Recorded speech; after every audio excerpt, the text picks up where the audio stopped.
Welcome once again, my friends, and thank you for stopping by to listen to an old storyteller. Today we have a story from Russia, and the title of this story is Eyed Likho. Once upon a time there was a smith. "Well now," says he, "I've never set eyes on any harm. They say there's evil in the world. I'll go and seek me out evil." So he went and had a goodish drink, and then started in search of evil. On the way he met a tailor. "Good day," says the tailor. "Good day." "Where are you going?" asked the tailor. "Well, brother, everyone says there is evil on earth, but I've never seen any, so I'm going to look for it." "Let's go together. I'm a thriving man too, and have seen no evil. Let's go and have a hunt for some."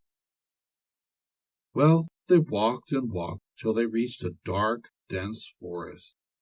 In it they found a small path, and along it they went, along the narrow path. They walked and walked along the path, and at last they saw a large cottage standing before them. It was night, and there was nowhere else to go. "Look here," they say, "let's go into that cottage." In they went. There was nobody there. All looked bare and squalid. They sat down and remained sitting there some time. Presently in came a tall woman, lank, crooked, and with only one eye.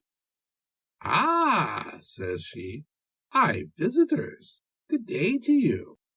"Good day, grandmother. We've come to pass the night under your roof." "Very good. I shall have something to sup on." Thereupon they were greatly terrified. As for her, she went and fetched a great heap of firewood. She brought in the heap of firewood, flung it into the stove, and set it alight. Then she went up to the two men, took one of them, the tailor, cut his throat, trussed him, and put him in the oven. Meanwhile the smith sat there thinking, "What's to be done? How's one to save one's life?" When she had finished her supper, the smith looked at the oven and said, "Granny, I'm a smith." "What can you forge?" "Anything." "Make me an eye." "Good," says he, "but have you got any cord? I must tie you up, or you won't keep still. I shall have to hammer your eye in." She went and fetched two cords, one rather thin, the other thicker. Well, he bound her with the one which was the thinnest. "Now then, Granny," he said, "just turn over." She turned over and broke the cord. "That won't do, Granny," says he. "That cord doesn't suit." He took the thick cord and tied her up with it famously. "Now then, turn away, Granny," says he. She turned and twisted, but didn't break the cord. Then he took it all, heated it red hot, and applied it to her eye. Her sound one. At the same moment he caught up a hatchet and hammered away vigorously with the back of it at the awl. She struggled like anything and broke the cord. Then she went and sat down at the threshold. "Ah, villain!" she cried. "You shan't get away from me now." He saw that he was in an evil plight again. There he sat, thinking, "What's to be done?" By and by the sheep came home from a field, and she drove them into her cottage for the night.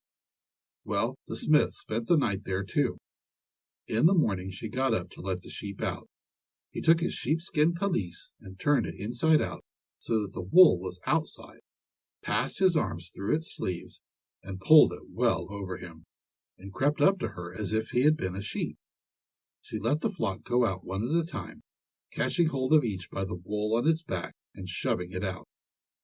Well, he came creeping up like the rest. She caught hold of the wool on his back and shoved him out. But as soon as she had shoved him out, he stood up and cried, "Farewell, Likho.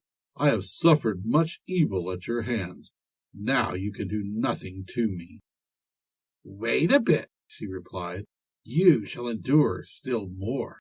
You haven't escaped yet." The smith went back through the forest along the narrow path. Presently he saw a golden-handled hatchet sticking in a tree, and he felt a strong desire to seize it. Well, he did seize that hatchet, and his hand stuck fast to it. What was to be done? There was no freeing it anyhow. He gave a look behind him.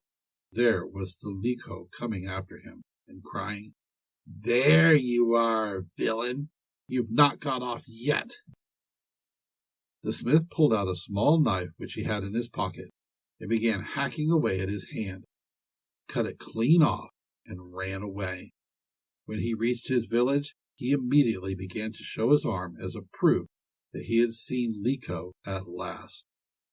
"Look," says he, "that's the state of things. Here am I," says he, "without my hand.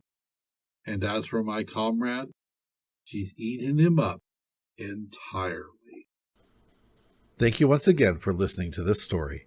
If you enjoyed this story, please press that like button. Also, please help an old storyteller out by subscribing to my channel. The next story will be posted in a few days, so until then, may your story continue to be a good one.